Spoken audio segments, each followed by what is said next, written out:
Every Christmas Eve, without fail, the same thing happened. Just as the lights were dimmed and the fire began to fade, John Doro's mother would vanish. No warning, no explanation. One moment she was humming along to carols in the kitchen, the next she was gone. Coat thrown over her shoulders, keys jingling, door closing into the night. She would be gone for hours. When John was young, he told himself she was finishing last-minute errands, maybe picking up forgotten gifts. But even as a boy, he knew that couldn't be true. His mother, Sue, was the most prepared woman he'd ever known.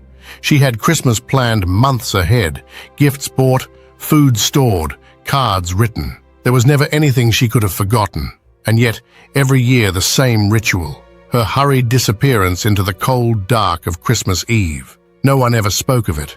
His father would simply change the subject, and Sue would return later in the night, cheeks flushed from the winter air, acting as if nothing had happened. Then, one year, it stopped. Sue passed away, leaving behind the quiet of a house that once pulsed with her warmth. That first Christmas without her, John felt the stillness more than ever.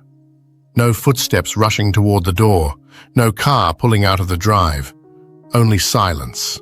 Weeks later, as the family tried to move on, a letter arrived in the mail. It was addressed to John in careful handwriting from a man named Robert, a name he didn't recognize. Inside was the answer to the mystery that had followed him his whole life. Robert explained that many years ago he had worked with Sue at a factory that made toilet lids. He was a father himself, but had struggled to provide for his family. Christmas was always the hardest. Too many bills, not enough money for even the smallest gifts. Sue had noticed. Without telling anyone, she had come up with her own secret tradition. Every Christmas Eve, she would fill bags with toys, sweets, and warm clothes, slip out of her own home, and drive across town to deliver them to Robert's children. She dressed as Mrs. Claus so the kids would never know who she really was.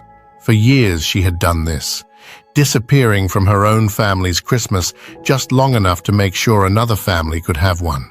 The letter ended simply, thanking her son for sharing his mother with the world, even if he'd never known it. As John read those words, everything made sense. The hurried exits, the secrecy, the way his mother always seemed quietly content on Christmas morning, as though she had already unwrapped her own gift long before anyone else. She had never been running away from her family. She had been running towards someone else's joy. And long after she was gone, that simple act of kindness became her legacy.